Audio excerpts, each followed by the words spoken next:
नमस्कार मित्रों, मैं सूरज स्वार्थी मेरे यूट्यूब चैनल में आपका स्वागत करता हूँ। आज मैं आपसे इस वीडियो में एक आपके समक्ष बुक समीक्षा लेकर के आया हूँ। पुस्तक रिव्यू यानी कि बुक रिव्यू मैं आपके सामने लेके आया हूँ। पहली बुक रिव्यू का मैं आपको वीडियो दे रहा हूँ। इसमें मैं इस किताब के बारे में बात करूँगा जिसका नाम है ब्रह्मचर्य जीवन है, और इसको लिखा है श्री शिवानंद जी ने।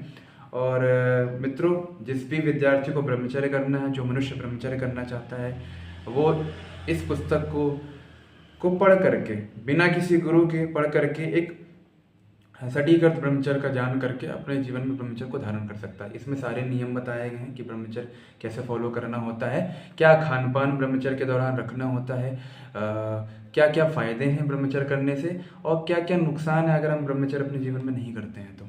ठीक है, इसमें इन सब चीज़ों के बारे में बात की गई। बहुत ज़्यादा मोटी बुक नहीं है, तो आप इसको अगर समझ करके भी पढ़ेंगे तो 2 घंटे काफ़ी हैं। 2 घंटे में ये पूरी बुक कंप्लीट हो जाती है।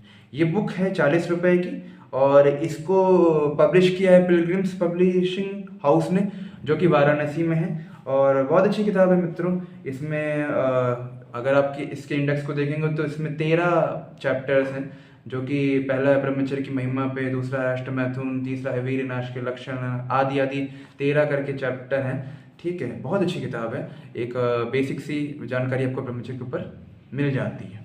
ठीक है, अब मैं कुछ अंश आपको इस किताब के बता देना चाहता हूँ कि अच्छा, आपने भगवान शंकर के बारे में सुना होगा ना, या भगवान शंकर को मूवीज़ या सीरियल्स में या जो भी भजन बनते हैं उनमें जब भगवान शंकर को दिखाया जाता है तो वो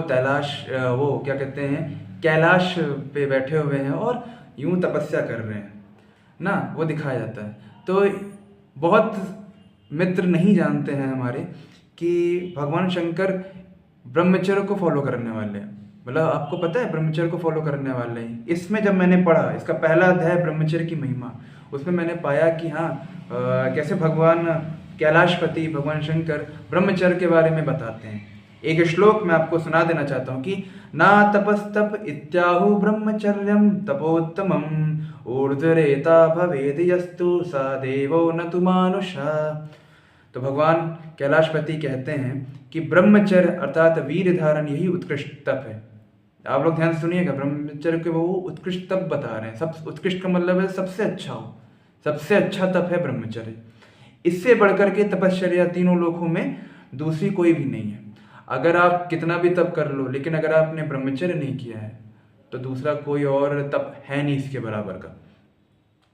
ऊर्ध्वरेता पुरुष अर्थात अखंड वीर धारण करने वाला पुरुष इस लोक में मनुष्य रूप में प्रत्यक्ष देवता ही हो जाता है। मतलब भगवान ने देखो कितनी बड़ी संज्ञा दे दी मनुष्य को जो ब्रह्मचर्य पालन कर रहा है। वो कह रहे हैं कि अगर आप ब्रह्मचर्य पालन करते हो पूर्णतया, जिसको कहते हैं अखंड ब्रह्मचर्य, ठीक है, अगर कोई मनुष्य अखंड ब्रह्मचर्य पालन कर रहा है तो वो इस मनुष्य लोक में देवता के समान हो जाता है। इतनी अच्छी बात लिखी हुई, इतनी अच्छी सनातन धर्म जिसको लोग बोलते हैं ना, वो आप कहाँ से मिलेगा? वो आपको सीरियल से नहीं मिलने वाला, वो इन्हीं प्रकार के ग्रंथों को पढ़ करके मिलने वाला है। अभी मैं आपको और भी कुछ चीज़ें बता देता हूँ कि हमारा सुख, आरोग्य, तेज, विद्या, बल, सामर्थ्य, स्वातंत्र और धर्म ब्रह्मचर्य के ऊपर ही सर्वथा निर्भर है। ठीक है, अगर आप ब्रह्मचर्य करते हैं तो आपको ये सारी चीज़ें मिल जाएंगी। ब्रह्मचर्य ही हमारे आरोग्य मंदिर का एकमात्र आधार स्तंभ है। अगर आपको कोई रोग है या कोई रोग होने की संभावना है, अगर आप ब्रह्मचर्य करते हो तो आप रोग को मिटा सकते हो। मिटा नहीं भी पाएंगे तो उसका असर कम कर देंगे अपने जीवन में। ठीक है, आधार स्तंभ के टूटने से जैसे संपूर्ण भवन ढह जाता है, जैसे किसी मकान की नींव सही नहीं खुदी हो और मकान बना दिया जाए तो कुछ दिन में अगर भूकंप आएगा तो मकान गिर जाएगा, वैसे ही कह रहे हैं कि वीर नाश होने से संपूर्ण शरीर का नाश अति शीघ्र हो जाता है। कि जो मनुष्य वीर नाश करने लग जाते हैं उनके शरीर को बहुत हानि पहुंचती है, उनके शरीर का नाश हो जाता है। जैसे जैसे ब्रह्मचर्य का नाश होता है वैसे वैसे हमारे स्वास्थ्य का भी नाश होता है। ठीक है, ये भगवान शंकर बता रहे हैं कि जैसे जैसे हमारा ब्रह्मचर्य खंडित होगा हमारा स्वास्थ्य भी बेकार होता जाएगा, खंडित होता जाएगा। अब एक और उक्ति है भगवान शंकर की, कहते हैं कि मरणम विंदुपातेन जीवनम विंदु धारणात्।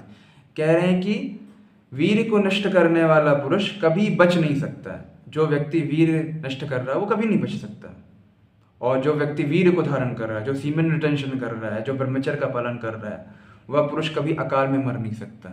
आपको पता है ना, आपने सुना होगा अकाल मृत्यु के बारे में। तो वो व्यक्ति जो ब्रह्मचर्य कर रहा है वो कभी अकाल मृत्यु नहीं मरता। इसका आपने देखा होगा एक उदाहरण महाभारत में भीष्म पितामह का। उन्होंने अखंड ब्रह्मचर्य की प्रतिज्ञा ली थी अपनी जवानी में, और जब महाभारत का युद्ध हुआ, वो बाणों की शैया पे गिरे, तो उन्होंने ये प्रतिज्ञा ली थी कि जब तक मैं हस्तिनापुर को स्वतंत्र नहीं देख लूँगा तब तक मैं अपने प्राण नहीं त्यागूंगा।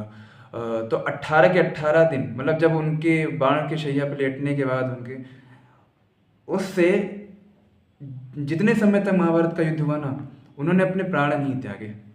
तो ये ब्रह्मचर्य का प्रभाव है। इस किताब में मैंने पढ़ा है कि ब्रह्मचर्य से आप अपनी मृत्यु को भी अपने नियंत्रण में ला सकते हो, मृत्यु पर विजय प्राप्त कर सकते हैं। ये तक इस किताब में बताया गया है। तो ऐसी ऐसी शिक्षाएं सनातन धर्म की आप पुस्तक पढ़ेंगे या इसके आप ग्रंथों को पढ़ेंगे या इन पे जो टीकाएं लिखी हैं उन्हीं को पढ़ के जानेंगे ना। तो बहुत अच्छी ये किताब है। अगर आप ब्रह्मचर्य के बारे में जानकारी प्राप्त करना चाहते हैं, जानना चाहते हैं कि ब्रह्मचर्य को फॉलो कैसे करें अपने जीवन में, तो इस किताब को ज़रूर पढ़ें। मित्रों इस वीडियो में इतना ही। आगे मैं और भी पुस्तकों की समीक्षा आपके समक्ष प्रस्तुत करूंगा। तब तक के लिए आप सभी को मेरा नमस्कार है।